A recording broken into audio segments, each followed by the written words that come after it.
So it's the darndest thing. When I started my first company in China nearly 20 years ago, I was 6'4". I'm going to step down, but if you can't see me, just sort of wave from the back. So this book, which I promise you won't be reading from, is the result of really 20 years of working in China's factories and farms. And I started my first company in '98 not knowing anything about China, not knowing the language, not knowing the people or the customs, and I thought, well, I might as well learn a thing or two. So we started kind of unusually, and a venture capitalist would look at me today like I was crazy, but we raised a little money, we hired a team of engineers, and we decided we would walk the Chinese supply chain from beginning to end to see how stuff is made. I mean, this was in the late 90s, so everything was made in China, and people were already hollering about losing jobs, et cetera. So we were going to see what is the difference between making something in China like this, and making something in the USA. And we started way upstream in the raw materials, and we knocked on doors, and we looked at steel and plastics, and we moved on down into manufacturing and distribution. So the view from the ground is very different from what we hear in the press and from our politicians. And over the next 20 or so years, I worked for American companies making stuff using that supply chain. We looked at over 800 suppliers in that investigation. And so, we've made everything from like return air grills. Hopefully there are some return air grills around here. We'll be breathing heavy shortly. And doorknobs to auto parts like louvers in cars, to dental bite blocks and medical products, and then finally up to oil rigs for Shell oil and tank farm refineries. And now we're going the other way. So we're selling US agricultural products to China. It's a public-private partnership with New York State. So we're developing markets in China for New York ag, an East Coast state, but a big dairy state. And what I sell is mostly cattle hides. So that's one of our top, we all say, well, we sell a lot of soybeans, but hides is also after cotton. So why do we sell hides? Because they go into making, shoes and wallets and belts and whatever, and we often bring that back into the U.S. Why is that important? Because many of the policy prescriptions on both sides of the race, from Trump to Sanders, are advocating a tariff on Chinese imports. Well, if you put a tariff on Chinese imports, most of the imports that we bring in from China contain ingredients that are made in the United States. And you don't see this reality until you go to the factories and farms and see how business is done. So what I want to talk tonight briefly about is how we distort China's might in the global economy, and that the true threats and opportunities from China are kind of in the black box of China's supply chain. So how they make things, the structure of its industries. So I'd like to talk a bit about China's might, because when we watch the stock market, for example, or you read an article, say it's January 2015, Vanity Fair, and it's the prize-winning economist, Nobel Prize-winning economist Joseph Stiglitz, who writes that it is a fact that in 2015, China has overtaken the United States as the world's largest economy. And this is a fact that will remain probably for the next century. Joseph Stiglitz, okay, I already have a hangover from the night before the 31st, and I'm reading about how we just lost out as the largest economy in the world. And the Pew survey does surveys every year where they poll respondents around the world on their attitudes towards China and America. And they ask folks, what is the largest and most dominant global economic superpower? And invariably, the answer is China, right? So the majority of Americans said China. The majority of Brits said China. The majority of the French said China. And respondents from 26 countries around the world said China was the #1 economic superpower. Guess what country didn't say China? Right. Because China has a different view of how it makes things from the way we do. Now, why do we say China is the world's largest economy? So when you're reading the article and it says China, the world's second largest economy in the world, what is that based on? So that's based on something called GDP, right? Just don't go to sleep yet. So GDP stands for gross domestic product, and I teach at Georgetown, and I ask my kids, what is GDP? And these are the brilliant MBA students at Georgetown, blah, blah, blah, blah, blah, blah, blah, right? GDP is thrown around a lot in the news as sort of synonymous with the economy at large. So when we say, oh, the economy grew at 2% last year, or the economy is $14 trillion in size, we're talking about GDP. GDP, at essence, measures expenditures. It measures what you spend. So what the government spends and what households spend in a given year.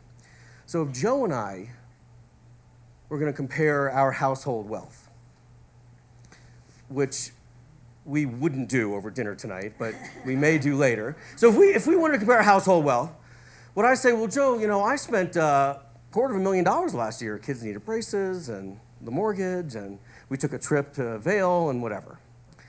And Joe says, well, I spent $400,000. So Joe, therefore, is the richer country. That's the basis of what we say China is the second largest or first largest economy in the world. Basically, GDP adjusted for other metrics like purchasing power parity, which we don't need to get into, but it's more sort of statistical ledger domain. Now, how would we really establish our wealth? We're gonna look at net worth, right? Our assets and liabilities. So how much do I own versus how much do I owe? And if we compare the national wealth, right, the balance sheet of China to the United States, we are $50 trillion wealthier than China, 50 trillion. And that gap is growing, okay? So over the past 3 years, that gap has grown maybe $30 trillion. China's falling behind in terms of wealth. They're not catching up. They're not an economy that's about to overrun us in the global economy. So the problem with our metrics is that they distort the day-to-day rhetoric of politicians, of media, et cetera.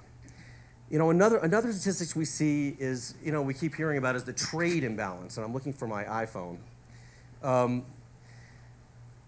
We still measure trade as if Milton Berle was still on television. This is how far back we're going on our trade metrics, probably earlier. Because we basically count 100% of the value of an import as the last guy that shipped it to us. Okay? So if you look at an iPhone and Trump says, I want to bring the jobs back from China making this. Interestingly enough, this thing costs about $190 to make in terms of the value of the components. And those components, if you broke it down, the brain, the camera, the glass, the chip, the this, the that, they're made by many different countries around the world. The United States, South Korea, Germany, Japan. China accounts for $6.50 of value of an iPhone. That's it. That's it. Of a $200 iPad, maybe $8 in value. But in the trade balance with China, we count this 100% as a Chinese export to us. So Pascal Lamy, who was the head of the WTO, said, you know, if we really counted the value of products that we actually import from China, the trade imbalance would be more than halved. And that is in manufactured goods. You know, we have a big surplus in agriculture, we have a big surplus in services. So the question is why? You know, what is driving this dynamic? And for the answer to that is, I mean, if we can't trust metrics to judge China's true economic might, I say we need to look at the ground, like what they make, their factories, their farms. And if you consider the output of China's factories and farms over the past 10 years, you see something really unusual, not the same in other developing economies. Wasn't the same in Japan. I mean, everyone says, oh, I remember the 1970s and 80s, and Japan quality was, you know, but if you were a mom in Shanghai, you would know that there have been over 10,000 major safety scandals just in the past few years, impacting every single corner of China's economy, from food to drugs to infrastructure, buildings, bridges, electronics. So one has to ask why, and that's what this book asks. My feeling is that the Chinese authorities and the US media tend to agree. Why? So when Mattel painted lead on the toys, you know, or heparin poisoned Americans in American hospitals, the media looks for a culprit, right? So they look to the Chinese factory, the poor guy who was painting the lead on the toys, you know, or the chemical factory that was making the ingredients for heparin. They say, this corrupt so-and-so is to blame. My feeling after inspecting and working with hundreds of Chinese factories and now farms is that the reason you see all these scandals is not because 1 or 2 or 3 people are to blame, but that risk is systemic in the Chinese value chain. So if you look at the American value chain, and we sort of evolved through our own industrial revolution, it takes us maybe 1 to 2 suppliers to make a bottle like this, okay? It's an integrated process. So you make the molds that cast the bottle cap and the threading. You have blow molding for the glass. You print a label. You print another label. You fill it with, hopefully, mineral water. But it's a fairly rationalized supply chain. And those companies abide by some corporate governance that we kind of assume companies like to follow. But we tend to take for granted that we're the beneficiaries of 400 years of evolving corporation law. So if you go to the Chinese supply chain, you see that instead of using every node to mitigate risk, and that's what advanced economies do, because there's always a chance that an apple or an oil rig will be somehow contaminated. So you got to mitigate risk. China, every node is another concentric circle of danger. That risk will be embedded into the products and that you'll have risky outputs. And so the book charts every node of the Chinese value chain, starting with raw materials, which can be risky. So the heparin scandal, when Americans were poisoned in American hospitals over blood thinner, is a story that doesn't end with Baxter, which is a first world, fantastic pharmaceuticals manufacturer, one of the top ones. The story goes back to the Chinese hinterlands, to pig slaughterhouses and pig intestine scraping workshops, because heparin crude is derived from the mucus of pig intestines. Yeah. You didn't know that? Oh, I'm sorry, I just thought I'd throw that out there. It is. Okay? Now, what happens when in 2009 there's a swine flu? Chinese pigs get very expensive. The local producers, the workshops say, well, if we substitute a little bit of this counterfeit substance, it'll keep our prices down. So that risky raw material and many, many other Chinese scandals with bridges collapsing can be traced to bad inputs in the steel. So risky raw materials then move into these long, long supply chains. So we take maybe 1 to 2 players to make something like this. The Chinese have 15 firms to make a product. And every player, because all the processes that go into making a bottle will be farmed out to a different factory. The bottle cap guy will be one guy, and the blow molder will be another guy, and the label person and the water, well, wouldn't drink that, because 90% of the aquifers in China's cities are polluted. So those 12 to 15 individual firms each add risk that the outputs will be unsafe. And you really don't get to appreciate this risk until you start to make things, right? So once we made, for an Alabama housing company, these return air grills, like air conditioner vents, easy peasy, simple casting. We're churning them out of Ningbo, right, the port city. And the sea container arrives to Phil Campbell, Alabama. The supplier unseals the container, opens it out, and they start loading out these boxes. The boxes are sealed. They opened up the sealed box. Inside are poly-bagged grills. They take out the poly bag, they rip off the plastic, and what do they find? They find grills that are wet. So we think, condensation? I don't know. What could this possibly be? So we walk back where this product was actually assembled, and we realize that this supplier had no roof. And it rained that night. Oh, I see. Okay, maybe it's not such a flat world, Mr. Friedman. The point of corporate governance really comes to clarity when you work with a large state-owned enterprise. So in trying to build an offshore drilling rig, for example, Shell goes into China's best and brightest shipyard, and they say, hey, we want to buy an $800 million submersible hull from you, but first we're going to audit you. And this is the largest shipyard in China. They're the beneficiary of every subsidy, every advantage. They're a huge company. And they flunk the audit on every single requirement. And they flunk on stuff that's so basic that a first-year business student would say, what are you talking about? So, for example, the ABCs of setting up a well-run company. You need clearly defined roles and responsibilities. What is my job? What is a good job? What do I do? They were lacking clear lines of reporting. Who do I report to? Who am I accountable to? They lacked transparency. They lacked the process to monitor their upstream suppliers for quality, because a shipyard buys a bunch of stuff and puts it together. So they couldn't monitor the quality on the upstream supply chain. They lacked the process to handle defects. They lacked the process to handle hazardous materials. So this company basically had corporate governance that violated every single basic rule in the book, and yet is a major, major Chinese company. So when Shell said, hey, we'll give you a chance to still bid on this job if you improve, and they said, no thanks, because our market is very, very big. Now this becomes a little bit risky when San Francisco decides to renovate the San Francisco Bay Bridge using one of these large state-owned companies. And they look at them and they say, well, this is a 1.2-mile facility with thousands of engineers. How could they possibly be a fly-by-night operation? Well, when you run a company with that kind of corporate governance, which you see as endemic in China, you can't get reliable quality again and again and again. The inspectors on the bridge were saying the weld quality is random. 65% of the welds are coming out cracked. That's because the basic functioning of these companies have not been evolving as we have. Again, in law, in corporate law, which we've been doing.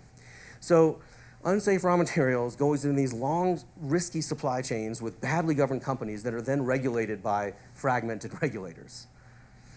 I'll give you an example. China's got lots of laws on the books, right?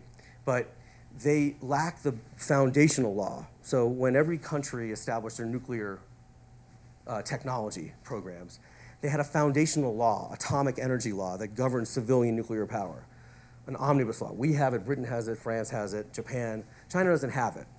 So their laws are this patchwork quilt that then sets up regulators that are duplicated across many different ministries. So instead of one regulator, they've got 14 overseeing the civilian nuclear power industry.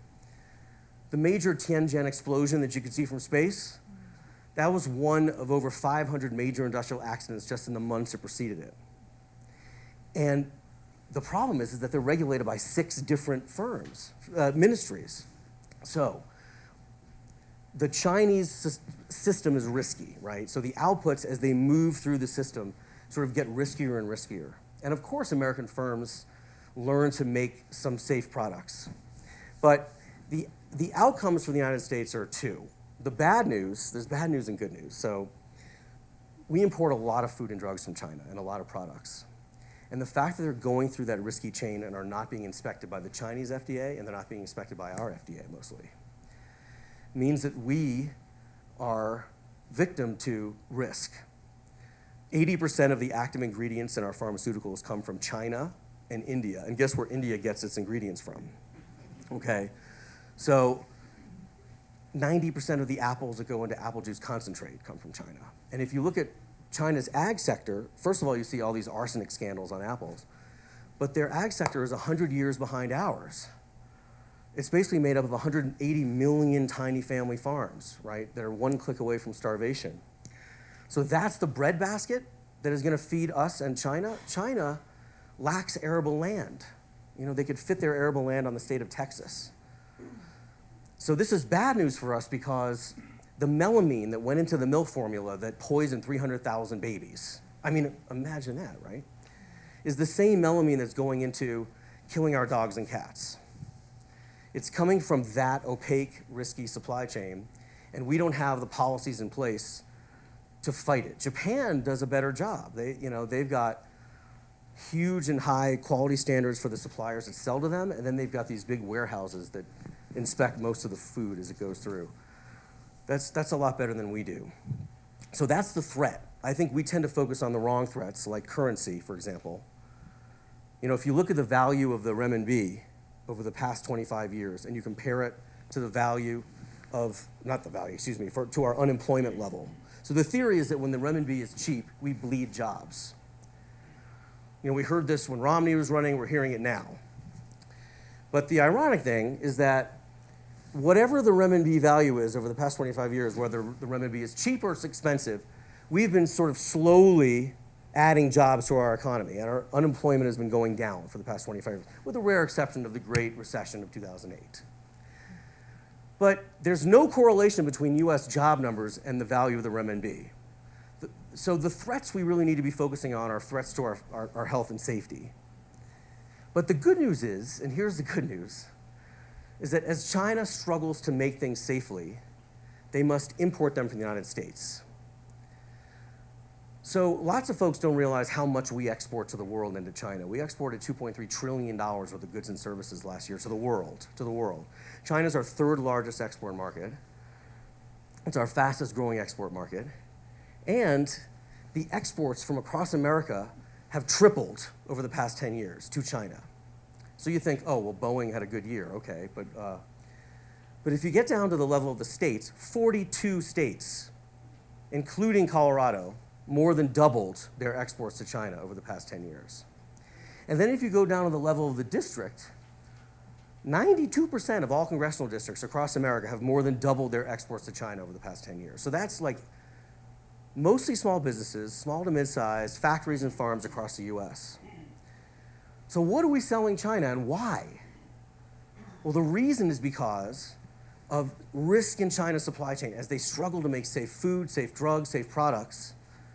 Their consumers certainly clamor for our products. I mean, after the melamine scandal in 2008, where all the babies were poisoned, our dairy exports quadrupled to China since then. So risk leads to jobs. A series of pork scandals, right, in China's slaughterhouses, where they were feeding the pigs with clenbuterol and all these harmful additives, caused the stock to sink of China's largest pork supplier. And what did? They bought Smithfield, the largest pork supplier in America, supporting 120,000 jobs. Now, we haven't had a run on the bacon market, right? Everybody has bacon. We still have bacon. There was a fear they wouldn't have it. You know, my export company, despite China's slowing economy, I can't keep up with the pork demand, even with them buying Smithfield. I've got buyers clamoring for 1,000 tons of pork a month, 1,000 tons a month. And this is all going to sort of second and third tier cities. So the opportunity is that as China, even as China slows, its households are great savers, and they have the money to spend on safe products.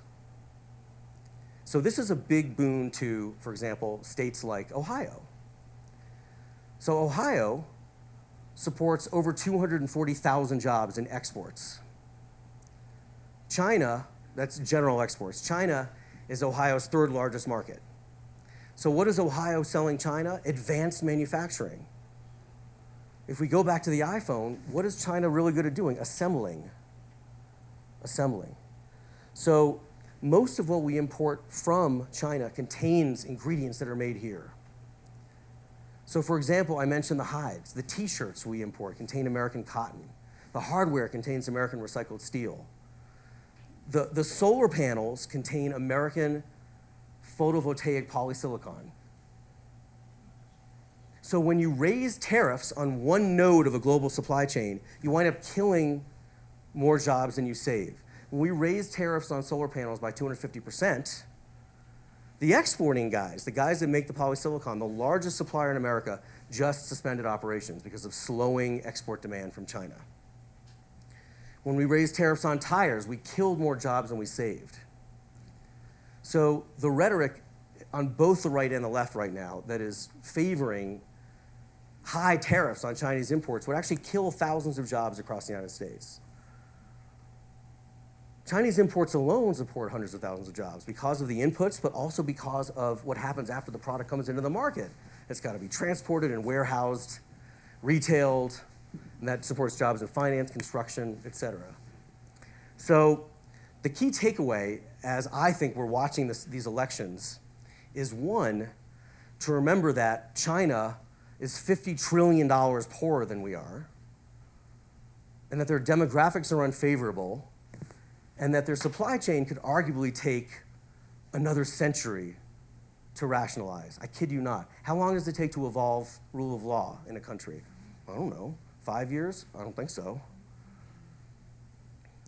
You also need liberalized financial markets to rationalize the supply chain. That hasn't happened. I don't see that happening anytime soon. You need free flows of goods and people and capital and ideas. I don't think that's going to be happening anytime soon. So as China slows, it now struggles with making the difficult reforms on its economy, but it still represents big market opportunities for American companies to make money and build value, because Chinese consumers will still need food, and they'll still need to power their homes. China's big nuclear bonanza, the plants are being designed by American firms, GE and Westinghouse, and we're making the big, expensive, advanced equipment that go into them. China will need hospitals, China will need hospital equipment, and China will need all these services. So in the coming century, it's less about China's about to take over and more about all the millions of jobs that we support in the United States, not just trading with China, but the world. And the key takeaway is that, you know, maybe China isn't rising and America isn't really declining. And then in fact, we are still competitive, and we're competitive in ways that we don't often realize. That we're the beneficiaries of a acculturated rule of law and governance, and that we tend to make things that the Chinese need.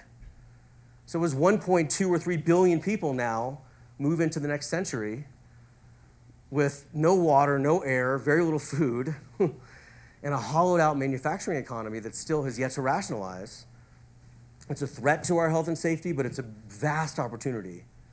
We could be exporting so much more to China than we are, every state, including Colorado. And so the key takeaway when watching the candidates is the storm and drawing and pessimism about the end of America, where they're fighting over each other as, you know, how to characterize America as doing worse than the next guy, is in fact not the picture. And when you look at the factories and farms in China, the very opposite is true. So I'll leave it there. I think most of us are awake, which I thank you for. After dinner, I know. So I'd like to open it up for questions, if I may, and I thank you for your attention. Thank you. Hi. Hi. Just recently in the Wall Street Journal, they were talking about, I can't remember the name of the company. Is it Stardust or what? It was a Starwood. hotel chain. Starwood. Right. They had the Del Coronado and the Waldorf of New York. Purchases like that, are they coming from an actual Chinese individual, or is that the government sponsoring the funds for the purchase? As Fats Waller used to say, one never knows, do one? So it used to be, most of those outward investments used to be state-owned enterprises. Now the wrinkle is that China invests more in the US now than we invest in China. And there's a reason for that, right? As China's economy slows, where are they taking their money? Here, as a safe, dynamic economy. So many of those big companies that are making those big transactions are, if not state-owned, are state-influenced. And that has implications for corporate governance of these companies. And it's something we need to look out for. But it makes sense, like why are they acquiring hotel chains and entertainment, et cetera? Because the services sector in China is very undeveloped, right? And China needs to sort of shift more to services. That's why we're seeing more acquisitions in the services sector. And each year we hit a new record in investments. Last year was $15 billion worth of Chinese inbound investment, but that's still sort of low. And I think, you know, as China slows, well, compared to Britain, which is, you know, a much higher number, it's in the trillions. So, you know, I think we could see more jobs supporting the investments that the Chinese tend to make on the smaller level, like the small manufacturing, civilian aircraft, for example, parts, batteries. They tend not to asset strip. They tend to invest in the companies and try to grow. So that's a good trend too. I mean, I tend to be pretty open in my aperture for Chinese investment, except when it clearly violates national security, such as backbone, having access to the backbone. But otherwise, I think, you know, if they want to buy the Waldorf Astoria, I mean, have at it. It supports jobs, yeah. Yeah. This may be a silly one, but there's a chain of stores here called Dollar Tree.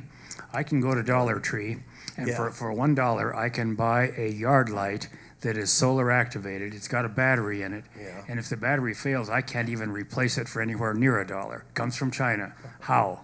I see. Okay. So great question, actually. You got another 15 minutes? No. So seriously, that's kind of the famous China price, right? And a lot of companies go into China looking for the China price, and they see that every one of those players in the long supply chain also adds input costs. So the neophytes go to China and they say, oh my gosh, my total delivered cost is more than what I would spend in the United States. But those who've figured out how to make that stuff well and efficiently are able to save money, one, by cutting out extra layers in the chain and working just with the players that they need to work for and with. But also, China manipulates its pricing as well, unsurprisingly. So China has something called a value-added tax rebate, a VAT rebate. So on Chinese exports, so if I'm making a product in China, I'm sending it out, I get a VAT tax rebate, sometimes as much as 18% on my products. So that allows a lot of Chinese companies to price super cheap. Another reason is because of overcapacity in many of the industries like steel, which has 4 times as much capacity than the next 4 countries combined. China's promised to take 130 million tons of steel capacity offline in the next 5 years. That's more capacity than we make in a year of steel. So that also drives the price down too. So when a pound of steel is worth about a pound of cabbage, that's because of overcapacity in a distorted market. But those are the different reasons. It's not necessarily because China has some mystical competitive advantage over making things cheaper. A lot of times they're either subsidized or rebated. Question over here. I used to work for a medical device company, and the biggest threat we were always told was from China was stealing intellectual capital or reverse, engineering the products. So Yeah. Is that overblown? Is that true, or? No, it's not overblown, and yes, it's true. Next question. No, I'll go.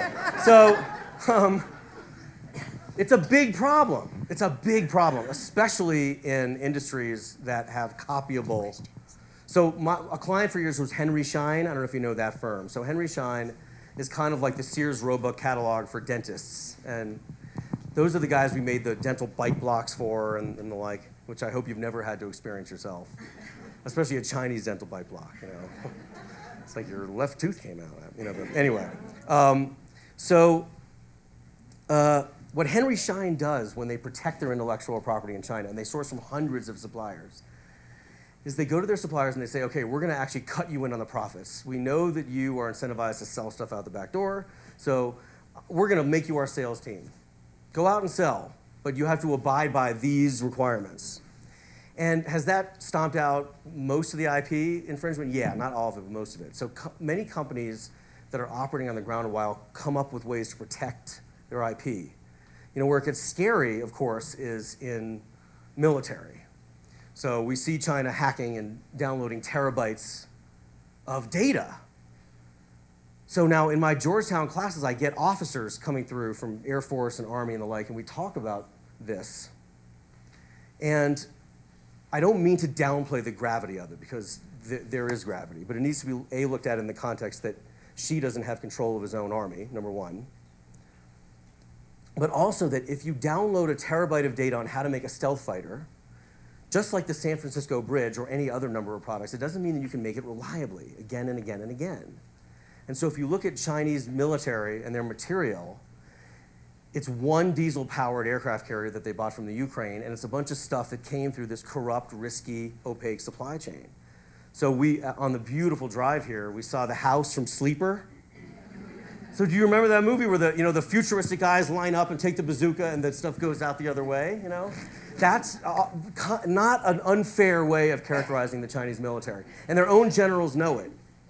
The head of their procurement has come out and said that our procurement is rank corruption. So we can breathe a little bit easier knowing that China's not going to leapfrog our military capability. And by the way, they can't project force much beyond the Beijing third ring, frankly, where we can project force around the world. So there's also that to be considered. IP is definitely a threat, but companies need to be creative on the ground about how to protect it. It can be done. You just answered the next question. Oh, good. Yep. You have any other questions down. here? Okay. Here we go. I think it was a couple of years ago or so we heard that China bought Volvo. Yes. And do you know how they're dealing with that. Where are they producing Volvo, and how is it getting done? That's an excellent question. They are producing parts of Volvo in China. Chassis, final assembly, many of the auto parts are coming from other countries like the United States. And I think less Sweden than it used to be. The jury is still out. I'm waiting to see how these products, because obviously Ford and GM and the like have started big JVs in China, but they're mostly selling those cars to the Chinese market. And when China has tried to export cars, like to the Russian auto market, they do a crash test in the Moscow Car and Driver, and it's the worst vehicle that they've ever tested in the history of the test. So Volvo, which puts its whole brand on safety, was an interesting move to be making things in China. So we'll have to see.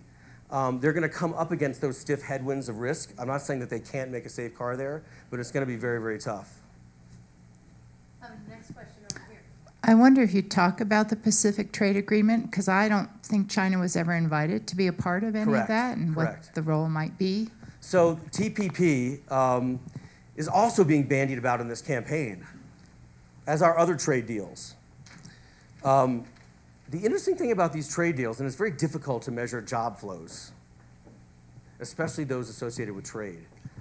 But if we look at aggregate manufacturing numbers for US employment and manufacturing, we peaked in 1979. And since then, we've shed about a net of 12 million manufacturing jobs. So from 1979, jobs started shedding in manufacturing. That's 14 years before NAFTA was passed. Okay? And then China came into the WTO many, many years after that. So if you look at our total manufacturing output, it has remained the same, even with the shedding of the jobs, as we grow our efficiencies, especially in steel. So NAFTA and TPP are kind of getting a little bit mischaracterized. NAFTA is part of the pivot to Asia that Obama and his wise ones at the NSC, such as Jeff Bader and others, thought, well, we're not countering you, China. We're just doing a deal with 16 of your neighbors, So it's a Southeast sort of Asian deal with other countries in the region. And the reason why, I realize that Elizabeth Warren and others are pointing out issues with governance and how disputes are resolved between corporations and governments. And I don't want to wade anywhere into that. But from a trade perspective, the reason it's good for America is because it lowers barriers. Especially on lots of agricultural categories like beef. So China's fairly restricted in its beef market for us. It'll take our hides and it'll take the beef tripe and stuff, but it won't take our protein. So we can sell our beef into all those 16 other countries, plus a whole host of other agricultural products. And it also liberalizes markets, in many other exporting industries. So I think overall, the consensus is, it's a silver. It gets a silver. I don't know if it's a gold-plated agreement, but it does very well. It's also, I think, forcing a larger discussion with China about a bilateral trade agreement and a bilateral investment treaty, which I think could do a lot of good, actually, because there's a lot of this tit for tat that winds up killing a lot of U.S. jobs that we could, I believe, deal with better on a bilateral basis, and we could also deal with food safety on a bilateral basis too. So I think TPP mostly good, and I think it'll support a lot of jobs in this country. Another question. Yep. Yes, you gave several examples of quality problems in food and in other areas. Yeah. But if you use the iPhone example, and the quality of the iPhone is very high, Apple depends on it. Yeah. But if you go back through, you said there's a multiple supply chain, and if statistically there are problems all along the way, Yeah. there should be much higher problems with an iPhone than we see. So how do they mask the problem that you would see would come along the way? Good question. One word answer is Foxconn. Right. So Foxconn is the largest sort of assembler of electronics in the world. It's a Taiwanese company. And Foxconn is kind of like Walmart. It's like the 800-pound panda, and they figured out how to make a safer supply chain. Most of the components, remember, don't really come from China. So we avoid the risky raw material inputs, and we avoid that long chain. They're actually being made in other advanced economies. and they're coming into China for assembly. The problem at the assembly is really all the health and safety and environmental violations. So even though we haven't seen necessarily quality issues, although my phone has been acting up a little bit lately, but maybe that's not structural risk, okay? Could be me sitting on it a lot, but the egregious violations in safety are the ones that we don't see. So they're the employees who are sitting in a room that is filled with the dust of flammable particles that then explodes, or it's the people who are polishing the glass with toxins so powerful that it burns out your lungs. So there are safety issues and risk, but the risk is being actually basically hit on the employees right now, and we're not seeing it. But Foxconn has done a good job of sort of mitigating the product risk to the American public. Do we have, a question Yes, we on this have. side? I'm on the wrong side of the room. Yep.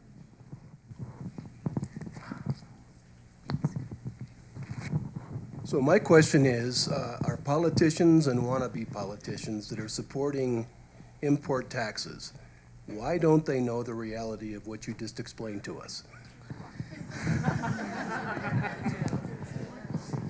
Next question. No. So my favorite example is the Schumer-Graham bill.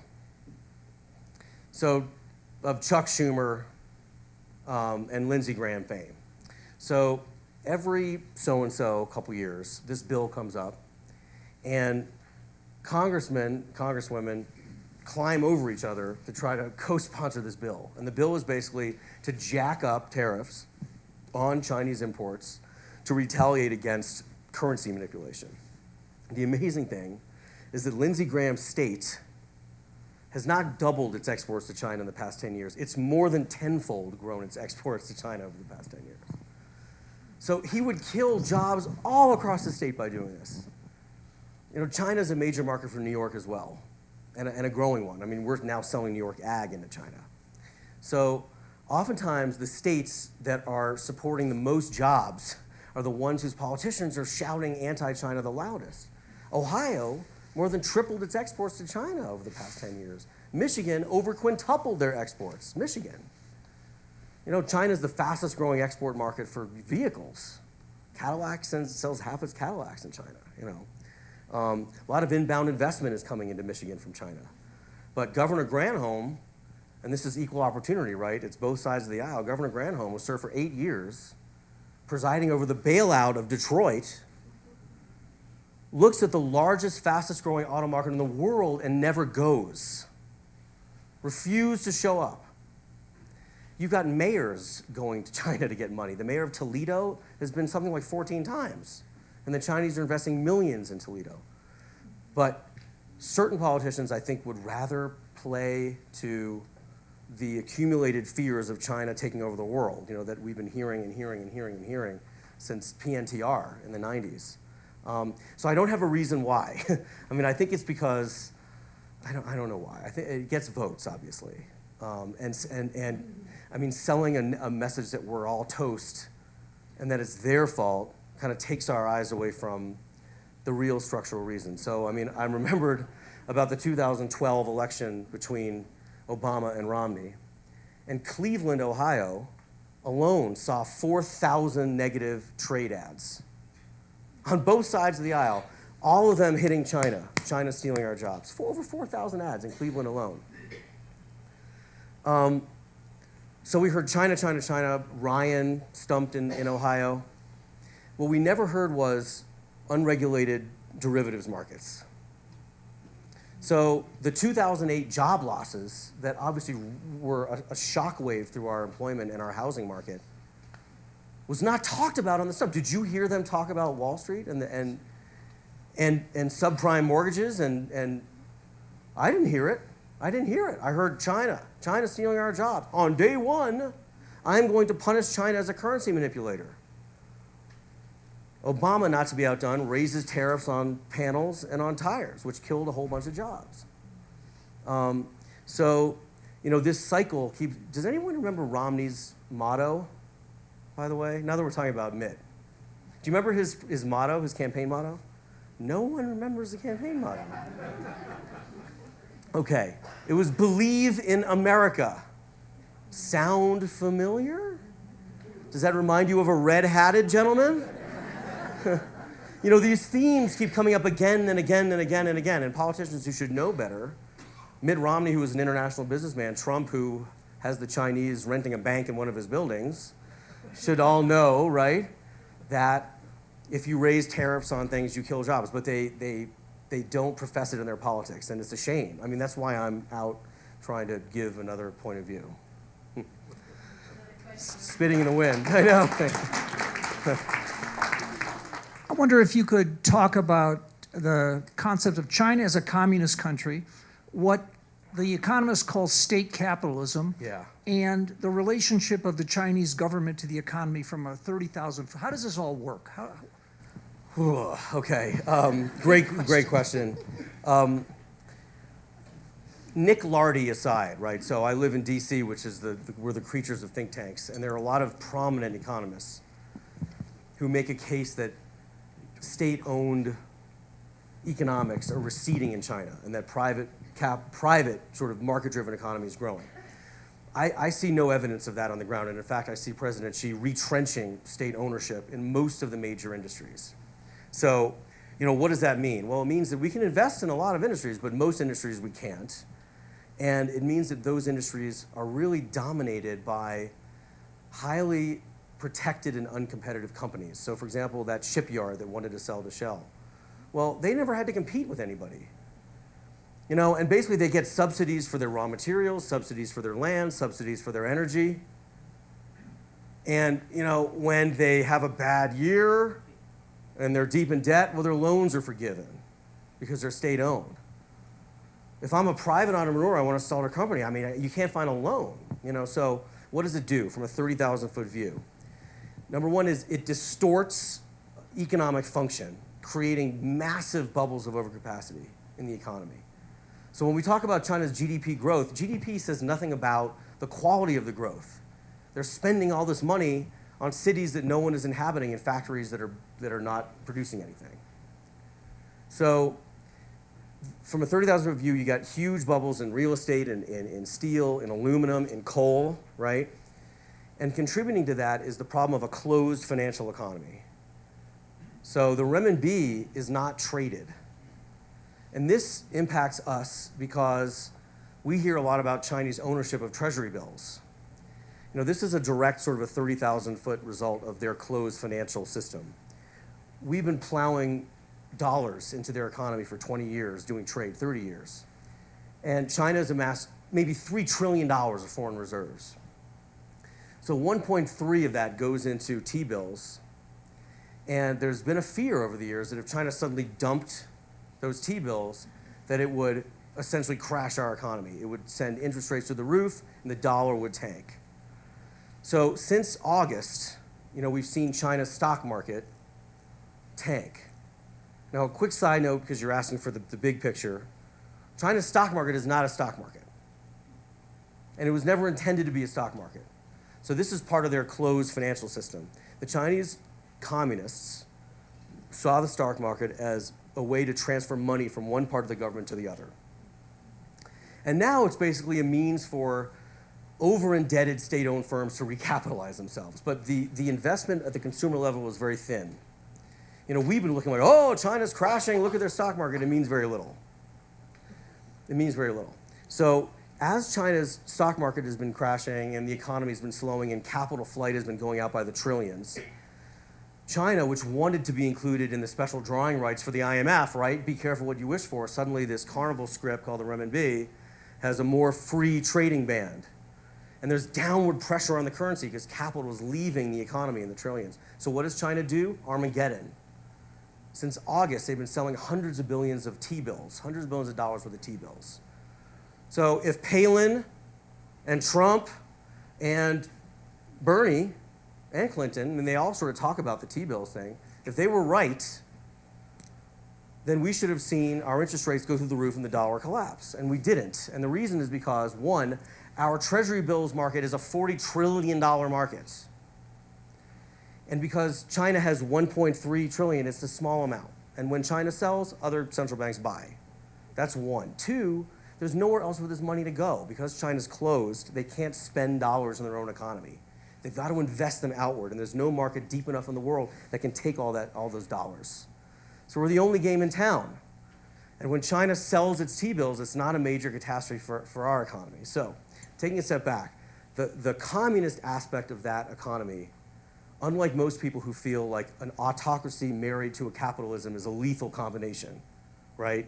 The fear is that Chinese autocrats can create these companies that can make anything that we can make but cheaper at the click of a mouse. We're doomed, right? But in fact, the opposite is true. Communism is what is holding back the innovation and the integration of China's value chain. To the extent that China restricts the free flow of capital and people and goods, to the extent that it doesn't liberalize its financial sector, keeps its economy closed and its currency controlled, is the extent that it prevents the rationalization of that supply chain, which took us 100 years to do. So I think communism plays a key role, obviously, in China's destiny and the structure of its economy. And it can't be overlooked by anyone who's doing business with the Chinese, because at the end of the day, the rule of law is kind of what the local NDRC guy says. It doesn't matter as much what it says in the law books. And so President Xi is a big challenge in trying to turn this ship around in a slowing economy when a lot of the power's at the local level. It's communist, but it's federalist. So the governors have a lot of power. The municipalities have a lot of power. And so when President Xi says, stop that dumping in the river, and the governor says, that company is owned by my brother, and it employs a lot of people, and it pays taxes. So when China says, Scout's honor, I'm going to cut 150 million tons of steel capacity in the next 5 years, we'll see how that goes for you. 30,000 foot, I believe that the communism is not what empowers them to be a great and economically vital nation, but what holds them back in the next century and gives the United States a great competitive advantage as a great innovator in a dynamic economy. I have a question. Yes. We hear a lot of fear about this dangerous trade deficit with China, and yet Right. you mentioned China's economy is declining. Can you explain to us why that's so and give us a prediction of where China's economy is going to be going in the near future? Yes, very briefly. The numbers we get from China remind me of the Mel Brooks show, The Producers. So, we look at China's numbers and we say, okay, well, China's GDP is blah, and then we adjust that number for a bunch of other things. But the Chinese officials don't even believe their numbers. And the reason, because if you can imagine all 50 states of America having its own statistical bureau, and all the governors' promotion is based on how fast their local economies are growing. That's kind of what China does. So if you add up the GDP numbers from the provinces every year, they're much bigger than the total number for the national GDP. So China says the GDP was this. If you add up the provinces, it's $1 trillion more in value. It's like the producers. You can't sell more than 100% of anything, right? So too with the provinces' growth rates. The provinces as a whole are growing faster than China as a whole. So if you look at the real growth of China's GDP, many serious economists believe it's growing at 1 to 2%, not 6 to 7%. So what does this mean? This means political trouble for the government. How do you keep a lid on stability in a slow growth environment? But, in my opinion, I don't think we're going to see a crash in China. I think we're going to see stagnation. Kind of like Japan, but much bigger and a lot more people to feed. China's demographics in the next few years are moving towards where there'll be more non-working age to working age. And that system, which doesn't have a social safety net, has each worker supporting their parents or grandparents. So the challenge for China is how do they put in that social safety net and reform their industries and governance in a slow economy? The good news for the United States is that the households have savings. So people save money and they will continue to buy essential goods and services from the US as they struggle to make safe goods. And the firms will continue to buy our hotel chains and will continue to buy our nuclear devices and our medical equipment and our aviation, our chemicals, our pork, et cetera, even in a slowing economy. But whenever you see China, the second largest economy, don't buy it. Think of national wealth and remember that America is $50 trillion richer than China. And the GDP is not only the wrong figure to be measuring in terms of spending, but the Chinese inflate their numbers, and the guy who's the head of statistics is on trial right now and being investigated. Right. So, I mean, the Chinese officials themselves don't even believe their own numbers. You know, they say these are for reference only. So I think with the trade imbalance, remember that we're selling more ag to China than we buy, and we're selling more services to China than we buy. And in terms of manufactured goods, most of what we import from China contains stuff that we make. You know, the US Federal Reserve looked at sort of made in China inputs, and they said that over 50 cents of every dollar going to a made in China import goes to American firms. So exports support jobs, imports support jobs. So we don't need to necessarily be afraid of the trade imbalance. Thank you. Another question right here. We hear a lot of talk recently about China may be undergoing a structural change from an investment-heavy industry economy to a consumer economy. Is there anything to that, and what does it mean for us? So China famously, the GDP spending has been famously tilted mostly towards investment as the government pumps money into the economy versus consumption. And we're sort of the mirror opposite. You know, we're all consumption, right, and low investment at the moment. So I believe that the portrayal of China's suddenly last Tuesday moving from an investment economy to a consumer-driven economy is slightly exaggerated. I do see, however, that China's consumption is still growing fast. So if you look at the major Hollywood movies now, I mean, where do they open their first weekend?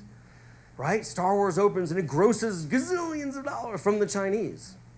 So you've got a middle class of 300 million people, and you know, they still are going to jobs. I mean, China's not going to turn the lights off. So they've got some money to spend. And I think that consumer demand will continue to grow, but it won't shift the balance until China puts in the social safety net that lets families know that they have some kind of security in their old age, and they have insurance, and that if they have hospital bills, that they're not going to be put out on the street.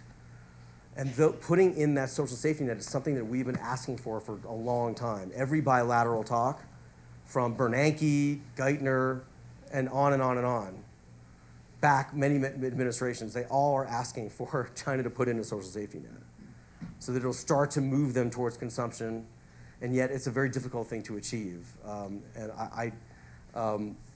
They would have to revolutionize their whole insurance industry and upgrade their hospitals and put in far-reaching programs, and there's no Johnson around, no Lyndon Johnson to do it, you know. The government is also hemmed in by very conservative other factions that prevent it from happening. So again, you know, the numbers are often distorted, and yes, the consumer demand is strong, but it hasn't gone anywhere near tilting the balance between consumption and investment, and I don't believe it will for quite some time. Do we have any other questions on this side? One on the other side. Great. Let me get over there.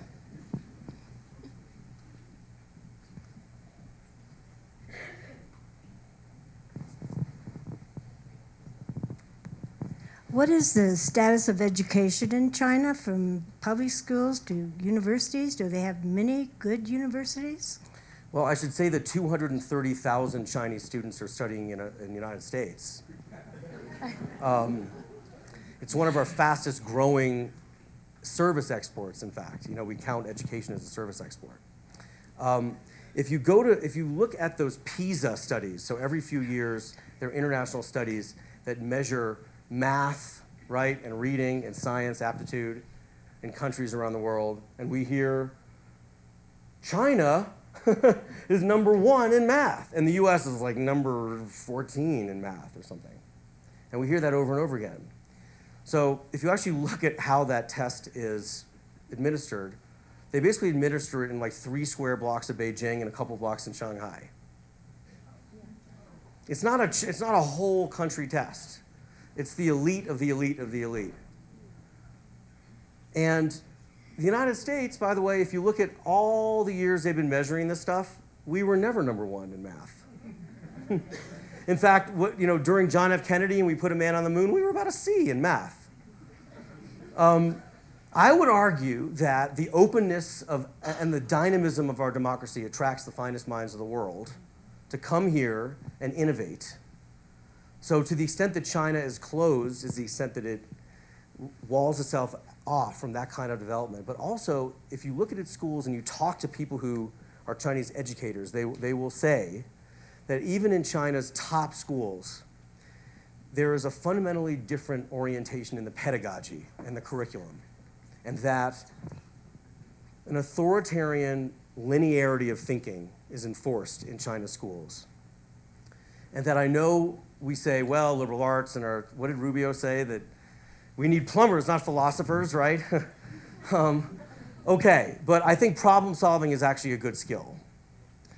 And the Chinese students who are coming over here, I think are a testament to the fact that the United States is still blessed to have the finest higher education in the world, and that the engineers that tend to be minted at 100,000 a year or more, for folks who've done business in China, know, on the engineering side, that they tend to be very basic manufacturing and a lot of on-the-job training.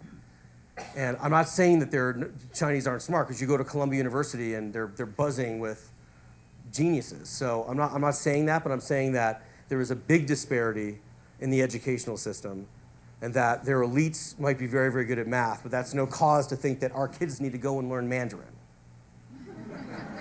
Okay? Because the Chinese are learning English, number one. They are. And because, at the end of the day, you know, we are China's biggest buyer. We're the 800-pound panda. And China needs our stuff, and more so in the next century as they run out of food and water. They're going to need our stuff. So educationally, you know, they've got a long way to go, and we're a great big destination for Chinese students. A lot of them who remain here and then go on to build lives and families and start companies and teach. So that's a good thing. I think being open to Chinese students and not getting scared by the PISA tests the next time they come out on Diane Rehm. Thank you. Thank you.